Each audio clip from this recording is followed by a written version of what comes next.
열왕기하 15장은 남유다와 북이스라엘의 여러 왕들의 이야기입니다.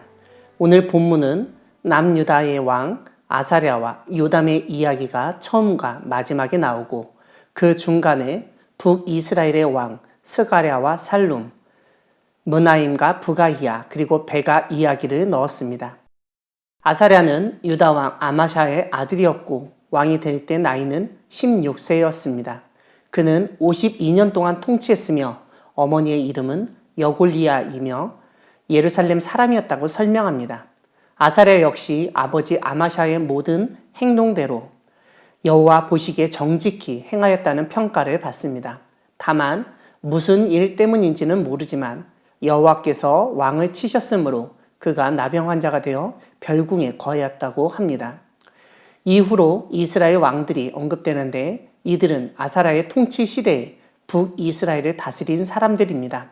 하지만 그 왕들 중 적지 않은 사람은 반역하거나 심지어 학살을 행하는 모습을 보입니다. 첫 번째로 스가랴는 단지 6개월 동안 통치했으며 여로보암의 죄에서 떠나지 않았다는 평가를 받습니다. 무엇보다 야베스의 아들 살룸이 그를 반역하여 백성 앞에서 쳐 죽이고 왕이 되었습니다. 오늘 본문은 스가랴를 통해서 하나님이 예후에게 말씀하신 것처럼 자손 4대까지만 이스라엘 왕위에 있으리라는 말씀이 성취됐다고 언급합니다. 두 번째로 살룸은 스가랴를 죽인 후 왕이 됐지만 그보다 더 적은 1개월 동안 통치했습니다. 왜냐하면 가디의 아들 므나임이 살룸을 쳐 죽이고 왕이 되었기 때문입니다. 므나임은 딥사에서 아이벤 부녀까지 죽인 잔인한 사람이었다고 알려줍니다. 세 번째로 므나임은 10년 동안 통치했는데 그 역시 여로보암의 죄에서 평생 떠나지 않았다는 평가를 받습니다. 아수르 왕 불이 와서 그 땅을 공격하려 할 때 므나임은 은 1000달란트를 그에게 주었는데 그 은은 이스라엘 모든 큰 부자에게서 강탈한 것이라고 설명합니다. 아무튼 은을 받은 아수르 왕은 되돌아갔습니다. 네 번째로 부가히야는 2년 동안 다스렸는데 그는 므나임의 아들이었습니다. 그 역시 여로보암의 죄에서 떠나지 않았다는 평가를 받았습니다. 이때 르말랴의 아들 베가가 반역하여 사마리아 왕궁 호이소에서 왕과 아르곱과 아리엘을 죽이면서 길르앗 사람 50명도 함께 죽였다고 알려줍니다. 다섯 번째로 베가는 20년 동안 통치했고 여로보암의 죄에서 떠나지 않았다는 평가를 받습니다. 이때 아수르 왕 디글랏 빌레셀이 와서 이스라엘 땅을 점령하고 백성을 사로잡아 아수르로 옮기는 일이 발생했습니다. 그래서 결국 엘라의 아들 호세아가 반역하여 베가를 쳐서 죽이고 왕이 되었습니다. 오늘 본문 마지막 부분은 유다 왕 요담 이야기인데 그에 대한 설명을 보면 우시아의 아들로 되어 있습니다. 오늘 본문 7절은 요담의 아버지가 아사랴라고 언급한 점에서 아사랴의 또 다른 이름이 우시아였던 것을 알게 됩니다. 이것은 13절에서 유다 왕 우시아라는 표현에서도 확인할 수 있습니다. 요담은 16년 동안 통치했고 어머니의 이름은 여루사이며 사독의 딸이었다고 설명합니다. 요담 역시 아버지 우시아처럼 여호와께서 보시기에 정직히 행하였다는 평가를 받지만 산당을 제거하지 않은 왕으로 기록되어 있습니다. 그가 행한 업적은 여호와의 성전의 윗문을 증축한 일입니다. 사랑하는 광야교회 성도 여러분, 하나님은 반역과 학살, 강탈이 일어나는 가운데 개입하지 않으시고 침묵하실 수 있는 분이십니다. 오늘 본문은 아사랴의 52년 통치 기간 중 수없이 바뀐 북이스라엘 왕들에 대해서 알려줍니다.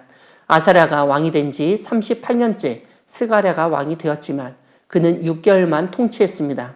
살룸이 반역해서 그를 죽이고 왕이 되었기 때문입니다. 하지만 살룸은 스가랴보다 더 짧은 1개월 동안 다스렸습니다. 므나임이 반역해서 그를 쳐 죽이고 왕이 되었기 때문입니다. 아사랴가 왕이 된 지 39년째 므나임이 왕이 되어 10년 동안 통치했습니다. 므나임은 집권 당시 성에 있는 모든 사람들 뿐만 아니라 그 사방을 공격하고 아이벤 부녀를 죽일 정도로 잔인했습니다. 그뿐만 아니라 아수르 왕이 침공했을 때 부자들에게서 재산을 강탈하여 아수르 왕에게 바치기까지 했습니다. 아사랴가 왕이 된 지 50년째 므나임의 아들 부가히야가 왕이 되어 2년 동안 다스렸지만 베가가 반역하여 왕과 주변 사람들 50여 명을 죽이고 왕이 되었습니다. 오늘 본문은 아사랴가 왕으로 있었던 52년 중 마지막 14년 동안 북이스라엘에서 5명의 왕들이 대부분 반역으로 출현했던 것을 보게 됩니다. 그만큼 북이스라엘의 정세가 혼란스러웠던 것을 알 수 있습니다. 이렇게 북이스라엘에서 여러 반역과 학살이 이루어지고 심지어 아수르가 침공하고 경제적으로 부유한 사람들이 강탈당해도 하나님은 개입하지 않으셨습니다. 어떤 분은 백성들이 고통당하고 학살당하는 것을 하나님이 막으셔야 한다고 판단하고 비난할 수 있습니다. 하지만 그 모든 일이 발생한 것은 하나님의 잘못이 아니라 못된 지도자와 그 통치 가운데 우상 숭배하며 자기 욕심을 채우려 했던 백성들의 잘못 때문이라는 점을 잊어서는 안 됩니다.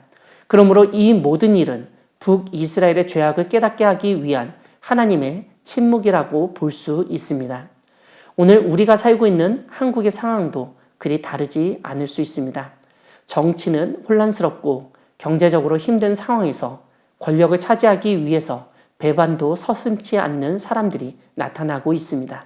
그뿐만 아니라 예상치 못한 사고와 재난으로 적지 않은 사람들이 목숨을 잃었습니다. 이러한 때에 하나님의 뜻을 구하며 우리 사회의 죄악은 무엇인지 살피고 회개하며 잘못된 것들을 고쳐 나가려 노력하는 우리 모두가 되기를 소망합니다. 아멘.